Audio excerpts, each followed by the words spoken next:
Como a gente se espelha em mulheres à nossa volta para se formar, e acho que nisso os dois filmes dialogam muito, né?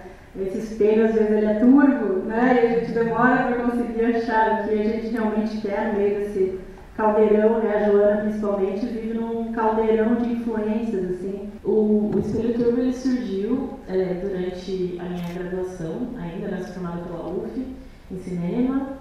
Me interessa muito essa passagem, né, da infância para a pré-adolescência, assim, que eu acho que é também um dos pontos também de maior convergência, né, com a primeira parte de Joana. E como essas fases, assim, acho que principalmente essa passagem, né, da puberdade, assim, como que são passagens que não são tão simples, né? Você é perpassado por todas essas outras influências, né? Enfim, a Joana no filme tem a mãe, tem a avó, a Juliana, né, tem a prima ali, que é com quem ela se espelha, mas ela percebe que ela está um pouco ainda deslocada, né? Mas enfim, ela não está na mesa das crianças mais, né? Não quer, mas também talvez não esteja ainda na mesa dos adolescentes, né? Acho que nessa relação, né, com as mulheres mais velhas, isso se relaciona um pouco com o que eu falei no início, né? Sobre aprender a ouvir. Gera também um respeito pelo outro, né?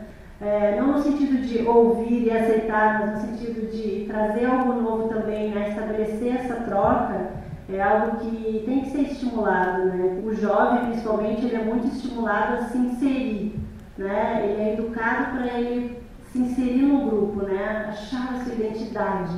Quando aceitar recriar a própria identidade a cada dia, a cada encontro, né, a cada experiência nova, pode ser tão enriquecedor também, né? Conhecendo a filmografia das duas, pelo menos em parte, tem esses elementos, né, que acabam retornando. Talvez vocês pudessem falar um pouco mais, né, para o público, situar essas duas obras dentro do cinema de vocês e de questões que interessam, né? Nos seus curtas, A Mulher do Pai. É o Voz Câmera Elétrica, né? Tem um curta baseado num conto, né? Da Natália Borges Polesso, também de Porto Alegre. Ela é uma neta que vai também se perguntar sobre uma companheira, uma amiga, uma grande amiga da novela de anos, para ir percebendo que não, né? Existe uma outra relação ali, sendo nutrida há anos, que, enfim, por diversas razões, a avó dela não se sentiu à vontade para externalizar. E isso enquanto ela está entendendo também a própria sexualidade, enquanto ela está entendendo as próprias relações.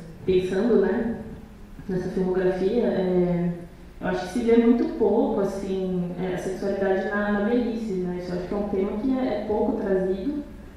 Eu acho que, enfim, está super, né, no seu filme, assim, eu acho incrível. Acho que a inovação elétrica também, obviamente, traz isso, né?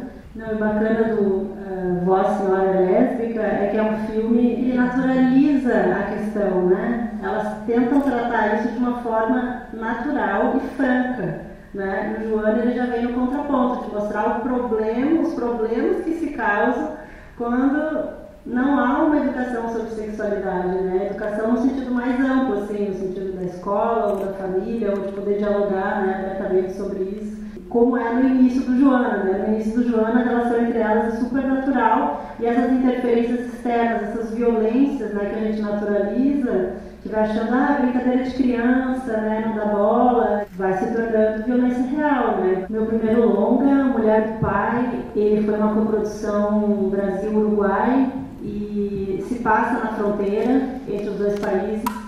E é um filme que fala muito de fronteiras, de alguma forma, assim, né? Porque é a história de uma adolescente que, de repente, se vê tendo que cuidar do pai, que é um homem jovem, cego, quando a avó falece. E esse pai nunca quis ser pai, nunca teve uma relação, assim, próxima dessa filha, e, de repente, estão os dois sozinhos numa casa e eles precisam se reconhecer, né? E achar os seus limites.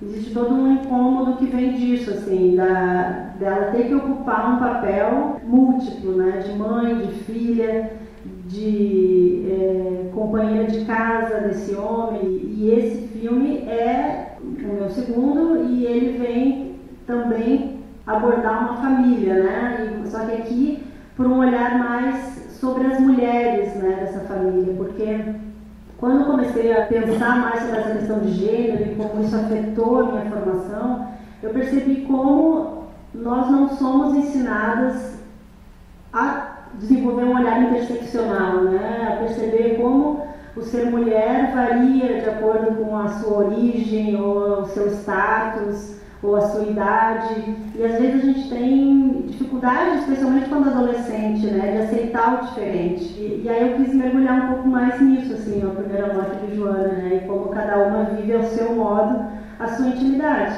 Então, essa construção, né, de conseguir viver a própria intimidade, ela é muito atravessada pelo público, né? Não é só o privado, né, que conta. Então, a esfera pública, né, a cidade, o meio em que se vive, interfere muito. E eu acho muito interessante uma coisa que eu até consigo relacionar também com uma personagem da Joana, né?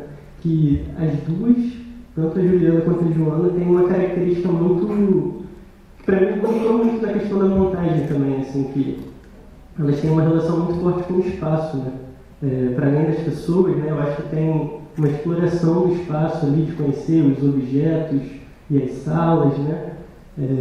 Como que as outras pessoas também se relacionam com o espaço. E isso ficou muito forte na sessão do duplo aqui hoje para mim, como que enxergar esse espaço também, conhecer, né, explorar e descobrindo cada cantinho ali, também é uma forma de você estar conhecendo o mundo ali, né? Para além das pessoas que são super importantes para as duas personagens, né? As pessoas que compõem esse espaço, o local mesmo, né? Eu acho que foi super importante para construir, porque tanto a Joana quanto a Juliana, elas se movimentam muito também pelo olhar, né? A gente tem muitos pontos de vista, então eu acho que é uma questão interessante desde o roteiro, né? O Espelho Turbo já estava lá. Os meus projetos, eles vêm muito nessa relação com o território mesmo, como tu traz, né? Acho que todos os meus roteiros surgiram de um temor pessoal, que eu precisava, né, mergulhar, investigar mais a respeito, e depois vai para o território. Mulher do Pai surgiu assim, né, mas desde o primeiro tratamento do roteiro já era um filme de fronteira. A gente foi descobrindo ao longo da pesquisa se era argentino ou se era uruguai, mas ele já tinha essa relação com esse portunhol, né, que se cria, né, nessa região. E o Joana já se passava nessa região, que é uma região de lagoas do Rio Grande do Sul. São mais de 20 lagoas interconectadas e forma essa paisagem incrível ao pé da ponta da Serra do Mato, né? Que é um sistema de montanhas que vem desde do Rio de Janeiro e vai até lá ao sul, no sentido de trazer essa força para Joana, né? Nesse lugar de descoberta do que tem de natural nela mesma. Dificuldade, assim, né? Não para soar, né, repetitivo, assim, mas a questão financeira é sempre uma dificuldade, né? Se tivesse um orçamento maior, obviamente, acho que nem acho que o resultado seria muito diferente, assim, né? Só porque daria para fazer as coisas com mais folga, enfim, a gente sabe que cultura no Brasil é complexo, né? Muitas vezes a gente assim, não paga o quanto que a gente gostaria de pagar para todo mundo. Falando sobre dificuldade, eu acho que uma dificuldade é lidar com a natureza, né? Estabelecer os limites dessa natureza e aprender a respeitar, e como é que o nosso cronograma se encaixa dentro disso. Teve todo um estudo da produção junto com os locais para entender os movimentos das águas, porque essas lagoas elas sobem, elas baixam, então chega um ponto que não passa mais carro, por exemplo, na região onde a gente filmou ali a cena da praia, né? Ou a cena do barco, né? Foi numa outra lagoa que também fica violenta, fica com um movimento violento numa certa hora. Então foi todo um estudo da produção para a gente conseguir encaixar tudo que eu queria do roteiro, de acordo com o horário, de acordo com o dia, e com a disponibilidade dos locais que também estavam lá para nos ajudar. A cena da lagoa teve equipe de bombeiros, né, que estavam lá disponíveis, toda uma estrutura assim, de segurança também para a gente conseguir acompanhar esses movimentos. E a questão técnica do som, porque além dos ventos tem a proximidade das rodovias. E o que a gente fazia então? Né? Eu trabalhei com o Raul Locatelli, que é um técnico de som uruguaio, que vive no México. Foi toda uma parceria entre ele e o figurino para criar estruturas por baixo das roupas para que os microfones ficassem abrigados assim, do vento. Além de estruturinhas que ele tinha para proteger, o figurino ajudou. e a gente sempre contava com uma maquinária para valer a cena. A gente construía uma estrutura, o pessoal da maquinária botava um butterfly, ou a gente ia para trás de um prédio ali próximo mesmo e gravava só o som das falas. Na pós-produção a gente usou para cobrir momentos que eram muito ruidosos. Assim. Gostei muito de rever algumas pessoas que estão aqui hoje, né? Porque já passou um tempo que a gente gravou, né? Eu não conhecia eles muito bem, mas mesmo não sendo tanto tempo de gravação, eu consegui conhecer bastante ele. E eu gostei muito de passar esses momentos com eles, foi muito bom, foi maravilhoso. Obrigada. Falando de construção de personagem, essa foi a atriz, gente, que eu tive. Então foi um trabalho muito fácil. A Rebeca é incrível, assim. Eu acho que a gente também teve muita sorte porque a Rebeca e a Elo que interpreta a Nicole, né, que não está aqui, se deram muito bem, né, assim, ficaram muito amigas e puderam, acho que, construir juntas também, assim, né. Elas chegavam todo dia no set com questões, com apontamentos, me fazendo pensar, me fazendo também questionar ali, enfim.